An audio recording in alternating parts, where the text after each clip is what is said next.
All right, shalom, shalom. Shalom. First and foremost, we want to give all praises, honor, and glory to Yahweh, Bahashem, Yahweh Shai, Bahashem, Rachakudash. Double honors to the apostles and elders of Great Millstone, and peace and salutations to the elect. Got the Elder Yatazak here, and I'm the brother Aina from GMS Dallas. And we're continuing on the series of 2 Samuel. Today we're going to be going into chapters 9 and 10, and pretty much it's a continuation of David's rulership and how the Lord is pretty much setting up David. Every chapter we read in 2 Samuel, up until this point that we've read, the Lord is establishing David's kingdom and his throne in the earth, and this is pretty much a continuation of that. Now, this chapter, in chapter 9, is going into the relationship that David had with Jonathan. Okay, and like the scriptures say, we read it in 1 Samuel. It talked about how David loved Jonathan as he loved his own soul, right? Meaning they had a close connection. Okay, they had brotherly love. Okay, so I'm gonna go ahead and read a little bit of this here, just keeping that in mind. This is 2 Samuel chapter 2. I'm sorry, 2 Samuel chapter 9, verse 1. It says, "And David said, is there yet any that is left of the house of Saul, that I may show him kindness for Jonathan's sake?" Because remember, when Saul and Jonathan died, David proclaimed a mourning session for Israel to mourn over Saul and David. I'm sorry, over Saul and Jonathan. Okay, Saul and Jonathan's death, right? So it says for his friend Jonathan's sake, because again they were friends. Jonathan and David were friends. Okay, they were brothers-in-law, but they were also friends. It says, verse 2, "And there was the house of Saul a servant. There was of the house of Saul a servant whose name was Ziba. And when they had called him unto David, the king said unto him, Art thou Ziba? And he said, Thy servant is he." Okay, so this is letting you know that everyone at this time was pretty much subservient unto David. After Abner and Ishbosheth were put to death, okay, which David didn't order them to be put to death, but the Lord ended up, having them get killed. That was pretty much the event that took place that allowed Israel to come all Israel to come under the authority of King David. Okay. And so it says in verse 3, "And the king said, Is there not yet any of the house of Saul, that I may show the kindness of the Most High unto him? And Ziba said unto the king, Jonathan hath yet a son, which is lame on his feet," which we read about that, I believe in chapter 2, if I'm not mistaken. It talked about how Mephibosheth ended up being lame on his feet, where his caretaker, when he was a little boy, his caretaker dropped him, right, while she was fleeing, and pretty much he ended up being injured. Okay, he ended up being lame on his feet, meaning a cripple. Okay, it says, and again, the reason why David wanted to show kindness unto the house of Saul and Jonathan's kin was because of that pact that Jonathan and David had made with one another. Okay, because even when David was in the wilderness, Jonathan was going out and visiting David, right? Jonathan didn't want David to have to flee, but when it was apparent that Saul wanted to put David to death, then he had to let him go. Okay, so it says in verse 4, "And the king said unto him, Where is he? And Ziba said unto the king, Behold, he is in the house of Machir, the son of Amiel, in Lodabar." Now let's check this word out. Lodabar, see where that's at. Let's see here. Oh, we say this all the time, Lodabar. That's your pod. This is Sean H 3810. Okay, Lodabar. La'a means no, or not. And then Debar actually has a couple of, you could say, a couple of different definitions here. It's pasture, word, or speaking. You can see here it goes back to speak, speak, to promise, okay, to declare, okay. So it says here, not a pasture, but literally la'ah means no, and then debar means word. So it says it's a place in Palestine. Pastureless. Okay, so a place in Palestine, same city. Okay, here. All right. So it says a town in Manasseh in Gilead, east of the Jordan River. Okay, so he stayed east of the Jordan River. So he was out kind of look a little bit, kind of out in the country, right? So Ziba went and fetched him, right? Let's go back to continue on in verse 5. It says, and then King David sent and fetched him out of the house of Machir, the son of Amiel from Lodabar or Laadabar. Verse 6. It says, now when Mephibosheth, which this is the son of Jonathan. Now let's actually get the word. I think we got it last time. First time his name was mentioned, but let's get it again. The word here is Strong's H4648, Mapaya Bashath. Okay, Mapaya Bashath. It's a compound word. It says exterminating the idol. It says the grandson of Saul and son. Oh, hold on. Let me see here. It says the son of Jonathan, the grandson of Saul. It looks like Saul had two grandsons named Mephibosheth, but it says son of Jonathan, specifically the son of Jonathan, and the grandson of Saul. Okay, and it says also here, dispeller of shame. Okay, so let's go back. It says, continuing on to verse 6. Now, when Mephibosheth, the son of Jonathan, the son of Saul, was come to David, he fell on his face and did reverence. Okay, now I have actually one of their precept. We quoted a lot. Soft answer turneth away wrath, man. Because basically he did what Jacob did to Esau. Okay, when Esau and Jacob crossed paths again after they had pretty much established themselves in the earth, talking about the individual men. Jacob was afraid that Esau was going to put him to death because he said, when the days of mourning of my father are at hand, that I'm going to slay my brother Jacob. So Jacob said, okay, look, it's been all these years since I've seen my brother Esau. Let me split up my possessions so that, if he finds one, at least all my possessions, at least all my sons and wives and possessions don't get killed, right? But when you read that account, Jacob, he pretty much humbled himself, right, to prevent Esau from, potentially attacking him, right? So this is the same mindset here that Mephibosheth was showing, okay? But again, it's all to turn away the wrath of somebody who has the power. Oh, that's another scripture in Sirach we can get. Let me read this real quick. Proverbs 15:1. A soft answer turneth away wrath, but grievous words stir up anger.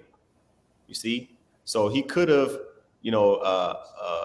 came to David like a lot of other people did, misunderstanding, thinking that David put, his father to death, and David, was responsible for all the, fault, all the death of his house. But no, he humbled himself, right?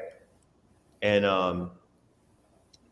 it says, but grievous words stir up anger. Okay, so Mephibosheth was wise enough to say, okay, let me speak softly unto David, right? It says the son, verse 6, 2 Samuel 9:6. Now when Mephibosheth, the son of Jonathan, the son of Saul, was come unto David, he fell on his face and did reverence. And David said, Mephibosheth, and he answered, Behold, thy servant. Okay, so here you have a lame man, son of Jonathan, basically reverencing David. And it says in verse 7, and David said unto him, Fear not, for I will surely show thee kindness for Jonathan thy father's sake.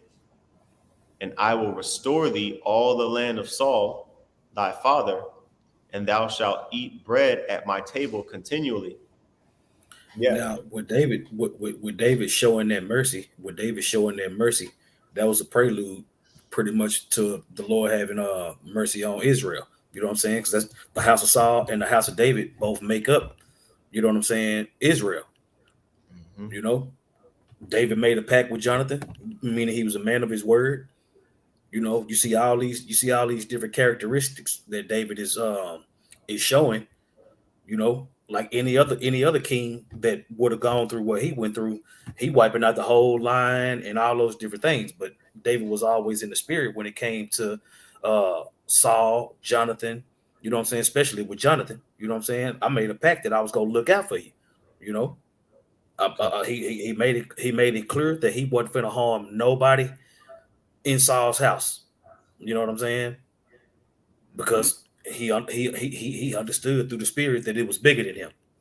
Mhm. You know, and then like you mentioned Jacob earlier. You mentioned Jacob being name being changed to Israel. Mhm. Jacob and David are one and the same for those who can receive it. Mhm. You see, so and he had a situation where he had to be humble, Mhm. and then he had a situation where he had to show mercy. Right. But all those things wrapped up into one man is why he's the head of the church. You know what I'm saying? As Peter, Con. for those who can receive it. Con. Yep. I'm Like, gonna get. Yeah, I'm gonna get this precept that came to mind. This is uh, this is Sirach chapter 9 and verse 13. It says, "Keep thee far from the man that hath power to kill. So shalt thou not doubt the fear of death. And if thou come unto him, make no fault, lest he take away thy life presently." You see? So this was a fearful moment for Mephibosheth, basically being required to come before the king who had just pretty much subdued, all the nations around him. Okay. And basically his grandfather, excuse me, Saul, was trying to kill David.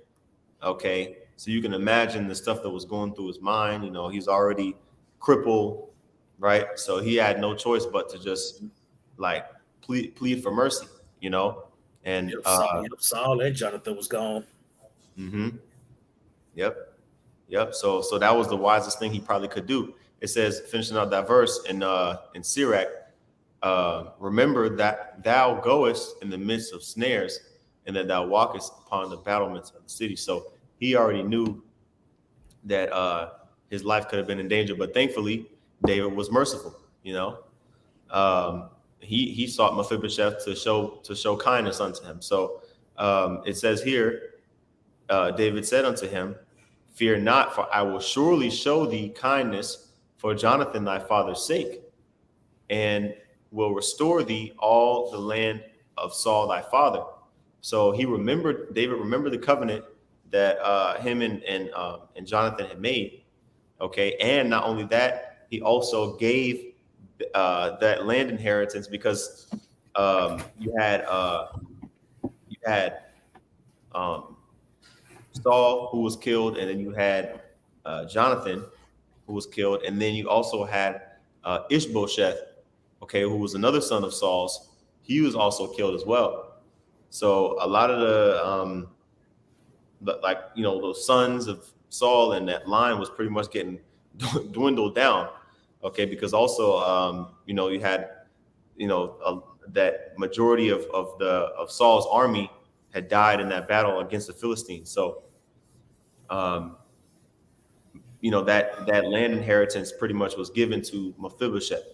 Okay, it says And thou shalt eat bread at my table continually. In verse 8, it says, and he bowed himself, talking about Mephibosheth. It says, he bowed himself and said, what is thy servant that thou shouldest look upon such a dead dog as I am? You see, so he humbled himself, uh, right, before David, which is another thing to do that was wise. Okay. It says, verse 9, it says, then the king said to Ziba, Saul's servant, and said unto him, I have given unto thy master's son all that pertain to Saul and to all his house. Thou therefore and thy sons and thy servants shall till the land for him, and thou shalt bring in the fruits that thy master's son may have food to eat. Yeah, because Mephibosheth was living in another man's house. You know what I mean? He wasn't really able to work like that because he was crippled. So David told Ziba, who was Saul's servant, hey Ziba, look, you got all these sons, right? All these servants. Look, take that land, and basically till it and feed, to feed Mephibosheth. Okay, it says, but Mephibosheth, thy master's son, shall eat bread always at my table. Now Ziba had 15 sons and 20 servants, so he had 35 employees, if you will, right?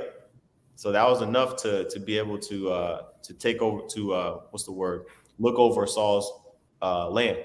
Okay, it says in verse 11, then said Ziba unto the king, according to all that my lord the king hath commanded his servant, so shall thy servant do. As for Mephibosheth, said the king, he shall eat at my table as one of the king's sons. So that's a beautiful See, thing. And David was pretty much that was his family too. You know what I'm saying? Like you said, that was his in-laws. Mm-hmm. You see, he took her just like he promised he would. You see, a man of integrity. He kept his word. You know, he was like, shit. I mean, all this is yours anyway.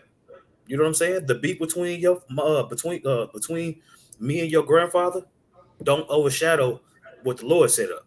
Mm-hmm. You know what I'm saying? And he held to that when he a carnal man would say he didn't have to do that, but a spiritual man understands why he did. You know, you got it. Kind of have a precept.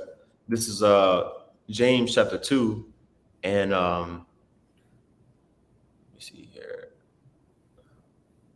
James chapter 2 and verse 13. Okay, it says, for he shall have judgment without mercy that hath showed no mercy, and mercy rejoiceth against judgment. So, Right. And I was saying you have this term called the mercy of David. Mhm. You see, every Israelite man don't get the mercy that David got. You see, but when it was necessary for him to show mercy, he did. He did it constantly. He showed mercy. He showed mercy to Saul. You know what I'm saying? Now he's showing mercy to Jonathan through his son, through his last living son. You know, without that mercy, I would say when the spirit jumped on him, when he showed mercy to Nabal. Mm-hmm. You know, there were several times where David was able to show mercy because he was in the spirit. Now you see why the Lord was able. Now you see why the Lord had mercy on him. He showed David how to be merciful. Go ahead. Con, I'm gonna get a little bit of this commentary here. It says, this is the Bridgeway Bible commentary. It says, although his power was now great, David did not forget his covenant with Jonathan. See, What's that precept? What's that? It's a precept in the Apocrypha. The greater thou art, the more humble you should be. Right. Yep. You see, all these different precepts come to mind as you read through this account. You're like, man, David was, you know what I'm saying? The Lord put the spirit on him to be everything. Matter of fact, I got a precept real quick. Mm-hmm. Matter of fact, this is 1 Samuel 13 and 14. It says, but now thy kingdom shall not continue. The Lord has sought him a man after his own heart, and the Lord had commanded him to be a captain over the people, because thou hast not kept that which the Lord has commanded thee. Now, when you get into this word, let me see what it say for heart. It's the word is lob, right? Which precept was this, Zaquan Salaki? First Samuel. Uh, hold up. Oh, I can pull it up here. Right? It says, in a man, mind. Oh, matter of fact, let me get the word. Yep, it's lob. Right? In a man, mind, will, heart, soul, understanding. Right? Inner part, mist, uh, mind, knowledge, thinking, reflection, memory, inclination, determination, conscience. Right? It says heart of moral character. See, a seat of courage, a seat of emotions and passions. Right. See, even though David had all these emotions and passions, he never let those things dictate his decision making. So the way that he was acting towards Saul's family and Jonathan and Mephibosheth, he was doing those things because he was in the spirit of Yahweh Bashem Yahweh Shai. You see, knowing that he needed mercy, knowing that he was gonna have to show mercy. We learning these same things. You see, that's why all these back and forths with all these other groups and all that is to the point now where, you know what, the information is out there. We showed mercy by just leaving everything alone. They called us rapists, they called us pedophiles, they spread all these lies and all that. Look, we know we all guilty because we all in this flesh, not guilty of these accusations that be heaped upon us. But at the end of the day, all we can do is the will of the Lord. You see, so now you're starting to see the point to where, you know what, lead him. And eventually it came a point to where David had to leave Saul to his devices. He was like, you know what, man, I'm not gonna lay a finger on you, man. You see, but whatever problems you got with me, hey, the Lord is gonna have to. I'm just gonna leave it in the Lord's hand. The Lord is gonna judge between me and thee. You see, that's why you starting to see us shake the dust off our feet when it comes to these other groups. Look, they gonna do what they gonna do because that's what they were set up to do. You see, that's they in their lot, we in ours. You see, now it's to the point where we need to get out our own way and protect the flock. You see, our job is to prophesy. Our job is to help the apostles and elders and all these different things. You see, and you see the house of David and the house of Saul battling to this day, and that battle ain't gonna be over until Yahweh shall return. You see, so that the love and kindness that David is showing, you're gonna notice that as we continue to read, you know what I'm saying, he gonna need the mercy. Just imagine if David wouldn't have been merciful and would have wiped out the house of Saul. Like, you know what I'm saying? It would have been a whole different outcome, but that's not the way the Lord set it up. You got it. Yeah, this is let me get this scripture real quick. In Philippians chapter 2. It's Philippians chapter 2, and let me see here. Verse 3. It says, let nothing be done through strife or vainglory, but in lowliness of mind, let each esteem other better than themselves. Let not. You see, now King David understood.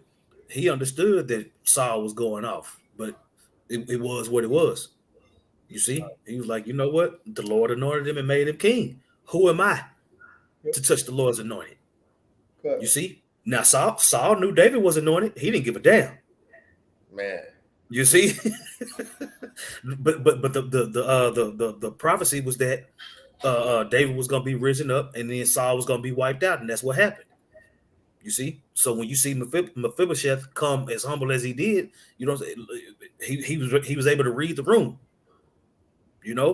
My father's house has been completely destroyed. My granddad gone, my dad gone. You know what I'm saying? And now I'm being summoned to the man that my grandfather was trying his best to kill. Now he's in power. He read the room. He was going in there on some old agree with my adversary quickly. But David was like, no. Saul was still the king. Like I said, I wasn't gonna lay no hand on his household. You know what I'm saying? David, Jonathan is like my brother. You know what I'm saying? So no. That makes you my nephew. We family. But you see the difference between the house of Saul and the house of David, right? Go ahead. Right. This is Philippians 2 and 4. It says, look not every man on his own things, but every man also on the things of others. Now, this ain't talking about everybody in the whole world. We're talking about, the brothers, man, like those that have the same belief, okay? Those that have fellowship in the spirit, you see, with one another. We're supposed to look on each other's things and make sure that the brother's straight. And basically, again, like David said, according to the covenant that he made with Jonathan, he upheld that by looking after Jonathan's son. You see, that's an honorable thing to do. Okay, so our people can learn from that. But it says, that was verse 11. So continue on in 2 Samuel 9 in verse 12. It says, and Mephibosheth had a young son whose name was Micah, and all that dwelt in the house of Ziba were servants unto Mephibosheth. You see, so basically King David was like, hey, look, you served under Saul. Well, guess what? You're going to serve. Now that Saul's dead, you're going to serve his grandson, Mephibosheth. Okay, which he ended up, Mephibosheth was handicapped anyway, so he needed the help, right? So it says, verse 13, so Mephibosheth dwelt in Jerusalem, for he did eat continually at the king's table and was lame on both his feet. So I don't think know. about that. Yeah. Think about that. Saul, it was prophesied that Saul's house was going to be broken up. Mm-hmm. You know what I'm saying? His I would say his house was crippled, just like his last living descendant. You know what I'm saying? Mm-hmm. And David, being merciful, be it in the spirit, was like, you know what? That's my family too. So at the end of the day, it was, look, I don't care what was going on with me and Saul. That don't got nothing to do with this. You see, I made a pact with Jonathan, and I'm gonna keep that. But when you think about it, in the spirit, it was David was never going to abandon Israel. You see, that would have been abandoning Israel if he would have been carnal like that. You know what I'm saying? So that's why it was so important for him to keep those promises and all those different things. Because when it came time for him, you see, David should have been dead for the things that he had done. So that's what I'm saying. Him being merciful early in these chapters gives you a prelude to why the Lord was so merciful regarding him and his house. You got it. Continuing on in 2 Samuel chapter 9, verse 13. So Mephibosheth dwelt in Jerusalem, for he did eat continually at the king's table and was lame on both his feet. So that's just an account right there of how David did right. And it says right here, it says David's kindness to Mephibosheth. And we read that scripture in James, okay? For he shall have judgment without mercy that hath showed no mercy. So David showed mercy, so he received judgment with mercy whenever he went off, right? It says, this is second chapter. I'm sorry, this is chapter 10. Okay, we're gonna finish this chapter out. 2 Samuel chapter 10 and verse 1. Okay, you can see here it's another parallel chapter to First Chronicles. You can go into First Chronicles and read this as well. It says, and it came to pass after this that the king of the children of Ammon died, and Hanun, his son, reigned in his stead. So when you go to First Samuel, which we did a series on First Samuel. When you go back to First Samuel and you read chapter 22, okay, you have this account here in verse 3. I'm going to read it. Okay, this was the man that died in 2 Samuel 10. This is said 1 Samuel chapter 22 verse 3. And David went thence to Mizpeh of Moab, and he said unto the king of Moab, let my father and my mother, I pray thee, come forth, and I will be with you. And be with you till I know what the Most High will do for me. And he brought them before the king of Moab, and they dwelt with him all the while that David was in the hold. Okay, and even when you go on the map, the territories of Ammon and Moab were very close. Okay, so basically, this king here in uh, in Second Samuel, okay, basically had showed favor to David at one point in time, and pretty much same thing when you read in Genesis. Well, actually Exodus. I'm sorry. Exodus, the first chapter, when that king that had known Joseph had died, his sons, that reigned in his stead, they pretty much started treating them like slaves. And so it's just kind of what happened. Like, after that king died, that heathen king died, that had a good relationship with David.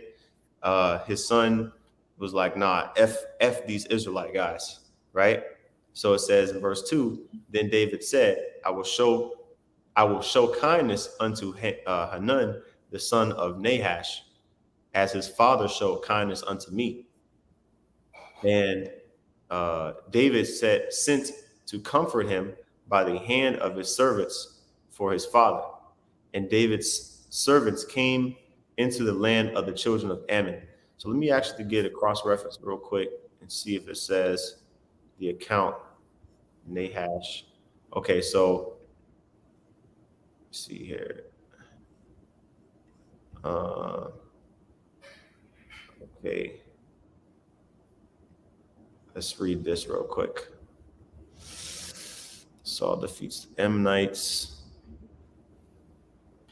Okay, so I wonder if that's the same one. I got to go back and look. Okay, so continuing on here, it says in verse 2, and David's servants came into the land of the children of Ammon.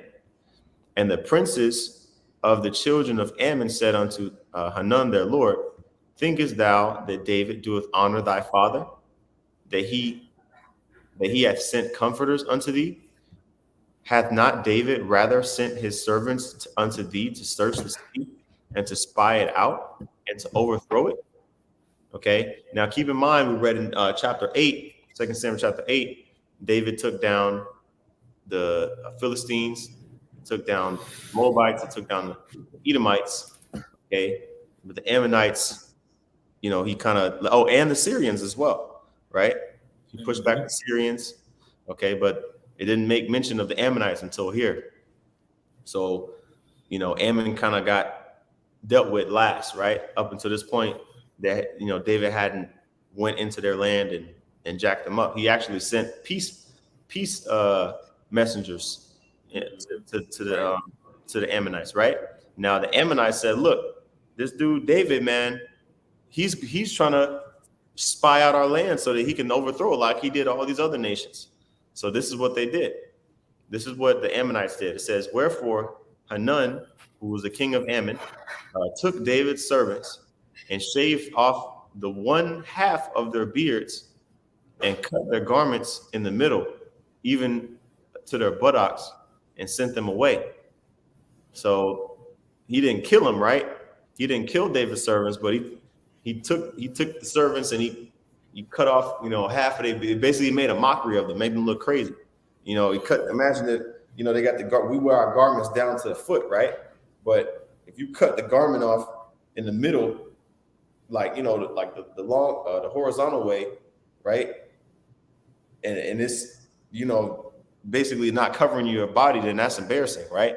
And it says he sent them back to Israel. So let me get a cross reference on here as well, where it talks about he shaved off the half of their beard, just so we can get a little bit of customs on the beard. It says the beard is held in high respect and greatly valued in the East, okay, the Middle East, okay. The possessor considers it as his greatest ornament. Talking about the beard. You see that? So, for people shaving their beard, like completely clean shaving their whole face, well, you cutting off your greatest ornament. That's like a woman cutting off all her hair to where she's bald. You see? Right. Crazy. Yeah. You know what I mean? Like, what's that? That Black Panther spirit, man. The bald warrior, yeah. woman, you know. That's just like all the commercials, all the shaving cream commercials. You know what I'm saying? They show the dude with the smooth face, and then they Yeah, got the lady rubbing all on his face. You know what I'm saying? Like that's what's up. But at the end of the day, you look stupid. You yep, know, I will say if you have facial hair, I will say if you can grow facial hair and decide not to, you technically being wicked. yep. Con. Yep. It says the possessor considers it as his greatest ornament. Okay, often swears by it, and in matters of great importance, pledges it. Um, and nothing can be more secure than such a pledge, for its owner will redeem it at the hazard of his life. It says the beard was never cut off, but in mourning or as a sign of slavery. Ooh, that's cold. That's what I'm saying. That's what I'm Man, saying. And now you see, you get glorified. You get glorified for shaving your beard off, looking all smooth faced and all that. You know what I'm saying? Certain places won't hire you. That's why I say, shoot, my beard ain't full like that. You know, so I got taco meat on my face, but you know, it's a show of faith. You right. know, it is what it is. I Yep. want to say at least I got enough to look. I do have enough to look manly, even though it's Yeah. not full. You know Yep. what I'm saying? But I'm gonna roll with the taco meat. Yep. Con. Yep. Patches and all, man. Shoot to the kingdom, man. We know Yeah, how to flow good to the kingdom. yeah, patches on hula head. Man. Yeah. It's all good. We gad anyway, so you know we gonna get it in the kingdom, Lord willing. I'm telling you. It says let me see here. Okay, the beard is a mark of authority and liberty among the Mohammedans. Let's see. Okay. Matter of fact, I'm gonna get my Bible dictionary real quick. Yeah, Khan. It says the Persians who clip the beard and shave above the jaw are reputed as heretics. So, like, you know, if you cut your whole, like, that's what, man. You see a lot of Iranians, they be wearing their beard, man. You know, like a lot of people, Mm-hmm. like, you know what I'm saying, over there, they be the men. You don't really see them smooth face like that, unless maybe if they come over here. But if they over there in their country, a lot of them they be repping their beard, like they leaders and stuff. You know, they be having that long beard, right? It says, they who they who serve in the seraglios have their beards shaven as a sign of servitude. Let me see here. Okay.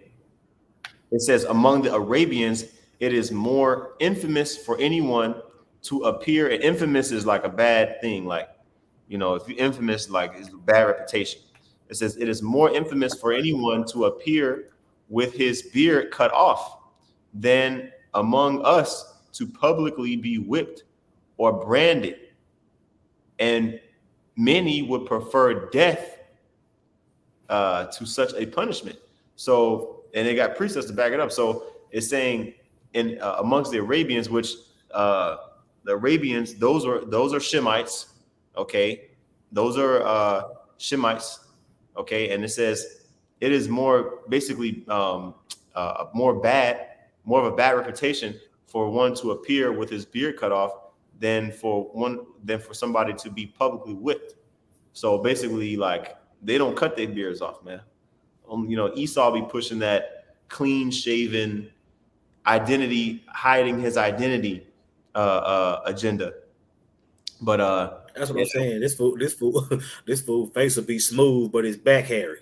yeah, oh yeah, You know what I'm saying? You got, I was like, your arms like you got in a built-in sweater. man, You see all this hair, but and that's what I'm saying. And that's the thing. A 5 o'clock shadow. Most people shave in the morning, but before the sun go down, it's already coming back. mm-hmm. Let you Yep, know you ain't supposed to be messing with it. Look, right, this is the Zondervan's Compact Bible Dictionary. It beard. It says a badge of manly dignity. As a mm-hmm. sign of mourning, it was accustomed to pluck it out or cut it off. The Israelites were forbidden to shave off the corners of their beards, probably because it was regarded as a heathenish sign. You see, and when David, I would say David told them dudes, he was like, "Look, y'all just come back when y'all beards grow back." You know what I'm saying? I don't need that around me. You know Right, what I'm saying? Now he didn't put him to death or nothing like that. You know what I'm saying? But he was like, bro, you can let that shit go back. You know what yeah, I'm saying? Just that's just You know, I don't know how. I don't know how. Uh, I don't know. That's what I'm saying. The heathen was mocking him. We just gonna shave off half of it. Yeah, You know what I'm saying? that sounds like some Japanese shit to do. That shit sounds like some gook shit to do anyway. Like, you know, they be You know what I'm doing saying? yeah, they be doing weird stuff And like that and that's what and that was another way of David showing mercy. You know what I'm saying? He was like, man, look, just go grow your shit back, and then we'll deal with it after that. hmm Yep, yep. Well, this So well, even over something that wasn't no small thing.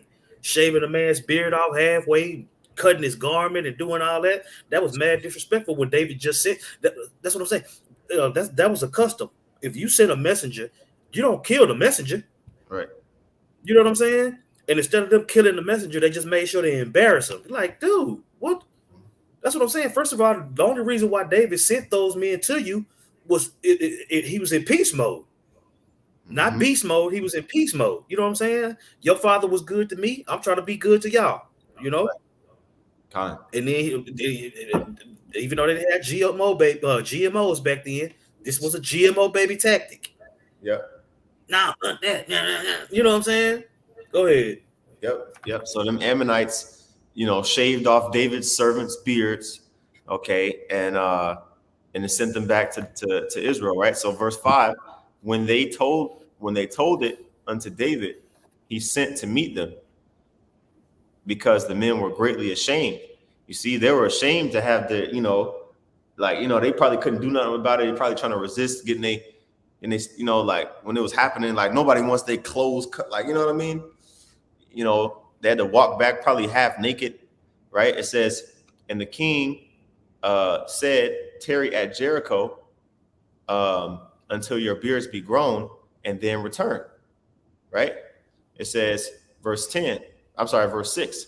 And when the children of Ammon saw that they stank before David, I actually want to get that word stink real quick. Yeah. Uh, it's the same. I think it was referenced as well in Exodus. Um, Strong's H887 Ba'ash. It says to stink, to abhor, abomination, loathsome, to have a bad smell or a stink, to become odious, um, figuratively, to stink, figuratively of wickedness. You know, like basically, like to be offensive. It says here figuratively to be offensive morally here at the bottom. Okay, so like David was like, yo, okay, these niggas, man, we ain't dealing with them, right? They So, wicked. These yeah, niggas wicked. You know, yep, they cut. I would say they cut off the beard, which is a custom that we don't cut it out, cut our stuff off. You know what I'm saying? They destroyed their garments, had them walk back half naked. You know what I'm saying? We supposed to be our nation's supposed to be covered up. We supposed to have our beards. We supposed to have all those things that they violated. When right. David sent those men in peace, that Con. was wicked as hell. That's right. Continuing on, this is in verse 7. I'm sorry, verse 6. 2 Samuel 10 and 6.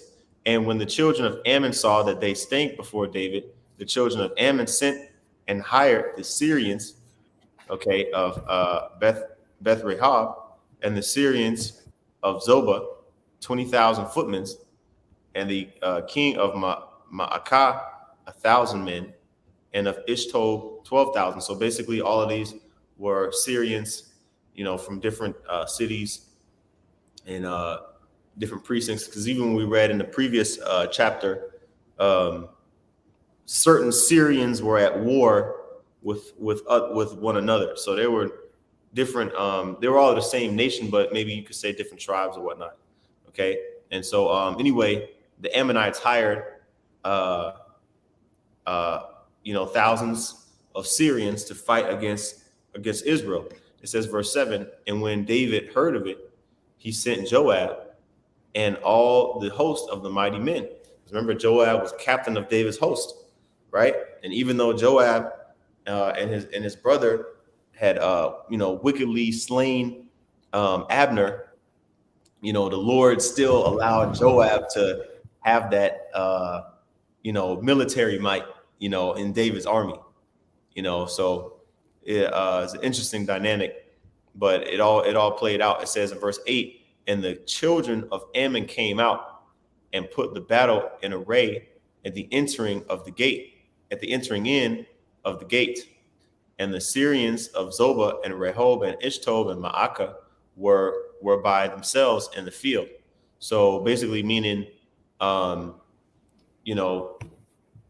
was two armies there. They were basically separated. They had two fronts. So the army came out, the Ammonite army came out of the city, the walled city, and then there was the company or the host of Syrians were in the field. So there were two camps, one Ammonites and the other Syrians. Of course, they were both fighting together on the same team against Israel, right? So it says in verse 9, when Joab saw that the front of the battle was against him before and behind, meaning there was an army ahead of him and an army behind him, it says he chose all of the choice men of Israel and put them in array against the Syrians, right? So the top dogs, the elite fighters, and then the experienced men, he took, gathered them all together and said, okay, y'all gonna be one front, right? In verse 10, and the rest of the people he delivered into the hand of Abishai, his brother, that he might put them in array against the children of Ammon. So they basically fought two battles at once. You know what I mean? They kind of had, like, Israel had to split up their army, their camp, to fight both battlefronts, which shows you that, that, like, you could say that the odds were kind of stacked against them, because they were kind of pretty much like surrounded almost, right? It says, verse 11, it says, and he said, if the Syrians be too strong for me, this is Joab speaking. If the Syrians be too strong for me, then thou shalt help me. But if the children of Ammon be too strong for thee, then I will come and help thee.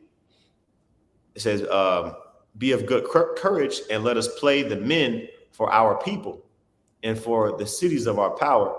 And the Lord Yahweh do that which seemeth him good. So even though David cursed Joab in his house, Joab still had like an inclination of like fighting for the Lord. Like that was pretty much what his whole thing was all about. Like he just wanted to fight for the Lord. So the Lord allowed Joab to be very successful, right? In his military campaigns. It says, and Joab drew nigh, and the people that were with him, unto the battle against the Syrians, and they fled before him. So Joab's army won. It says, and when the children of Ammon saw that the Syrians were fled, then fled they also before Abishai, and entered into the city. So Joab returned from the children of Ammon and came to Jerusalem. So that lets you know that, man, we're superior to these other nations, man. In battle, like the only times we would lose would be when the Lord withdrew his mercies from us. He took it whenever the Lord took his hand off from protecting us. That's when we started to get jacked up, And keep in mind, back then, this is like before, the Babylonian Empire and like the advancements in military weaponry and stuff like that. So typically, it was just sword, shield, you know what I mean? They just started using the in battle. And so it wasn't very, like it wasn't developed like how, if you look at the Grecian army and how the Roman army was, able to take down all these other nations because their advancements in weaponry. It was more so just like, man to man. If you can beat them in combat with a sword, whoever chops off whose arm first or stabs them or whatever, that's it, So the Lord was with us in that type of combat back then. It says, let me see, continuing on in verse 14, it says, so Joab returned from the children of Ammon and came to Jerusalem. Okay. It says, and when the Syrians saw that they were smitten before Israel, they gathered themselves together. So now the Syrians got pissed off and was like, okay, hold on, man. You know, some of these mercenaries were hired under the Ammonite army and they lost. So guess what?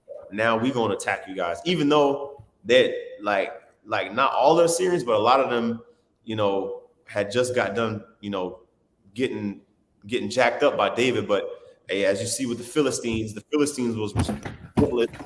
Okay, same thing with these Syrians. Right? It says they gathered themselves together in verse 16, and Hadarezer sent and brought out the Syrians that were beyond the river, and they came to Helam.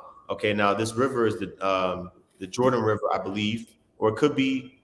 Well, I got to double check and see if it's talking about the Euphrates, you know, because the Syrians occupied lands far northeast to Israelite territory, you know, so it could be one of the two.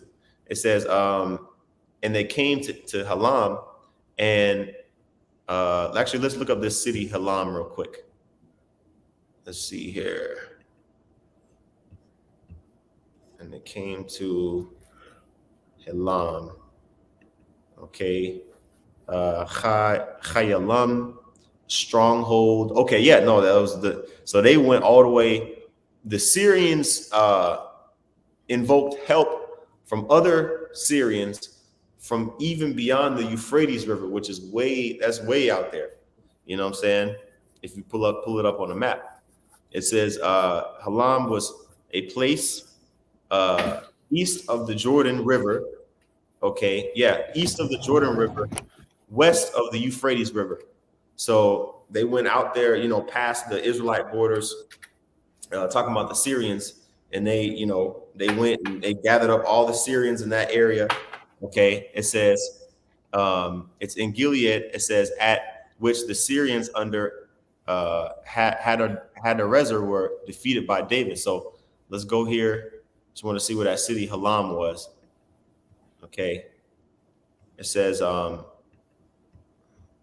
verse 16, 2 Samuel 10 and 16, and Hadarezer sent and brought out the Syrians that were beyond the river, okay, beyond the Jordan River. It says, and they came to Halam, and Sobak, the captain of the host of Hadarezer, went before them. Okay, remember Hadarezer was one of the kings of Syria. Okay, it says, and when it was told David, he gathered all Israel together and passed over the Jordan River and came to Halam, and the Syrians set themselves in array against David and fought with him. Yeah, and he didn't send messengers that time. He sent, you know what I'm saying? He sent soldiers. Right. That's right. Yep. I extended my hand. It's almost like the Lord reaching his hand out to Israel. Look, I'm trying to send my prophets out there, trying to show y'all mercy, trying to, you know what I'm saying? And then even though they was heathen, they rejected it. Mm-hmm. You know what I'm saying? They did what they did to the messengers. Now they done effed up. Mm-hmm. That's right. Go ahead. Con. Yep. This is continuing on. It says and the Syrians set themselves in array against David and fought with him. 2 Samuel 10 and 18. And the Syrians fled before Israel, and David slew the men of 700 chariots of the Syrians and 40,000 horsemen. Okay, so that's a big army, man. It says 700 chariots, 40,000 horsemen, and smote Shobach, the captain of their host, who died there. Okay, so it only named the horsemen. So when the names of horsemen there, typically you got at least twice as many footmen as you do horsemen, because horsemen are expensive. Horses are, you know, every soldier don't just ride on a horse. A lot of them, you know, were footmen, right? So this is just of the horsemen. Okay, so who knows? It could have been 50,000, it could have been 60,000, 100,000 men that were of Syria that were slain. Okay, and it says, and when all the kings that were servants to Hadarezer saw that they were smitten before Israel, they had made peace with Israel and served them. So the Syrians feared to help the children of Ammon anymore.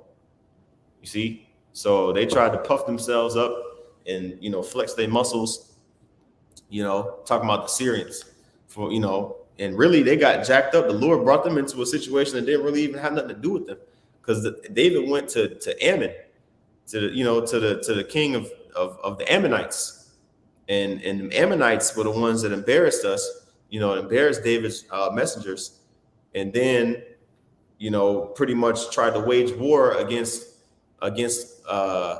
Israel. You know what I mean? And the Syrians end up getting caught up in the crossfire. The Syrians, I mean. Yep.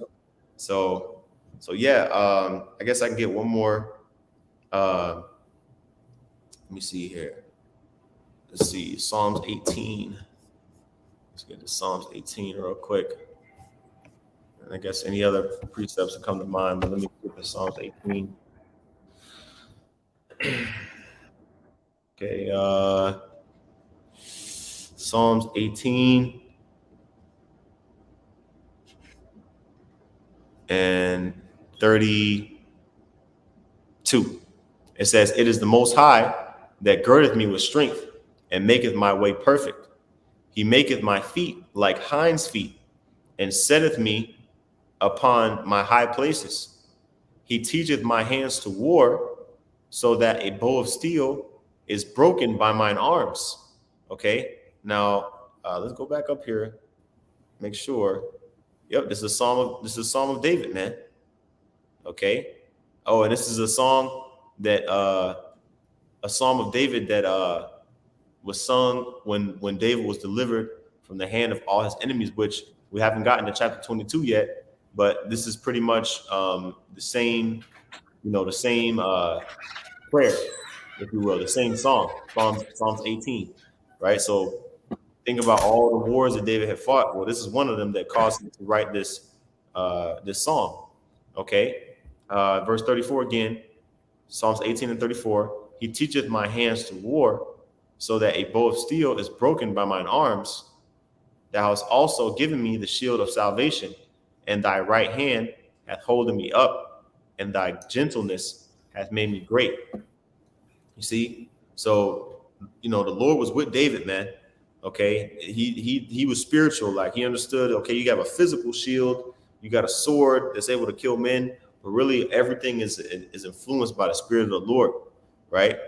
And David understood the bigger picture, that he was protected by the wings of Yahweh Hashem Yahushua. Okay.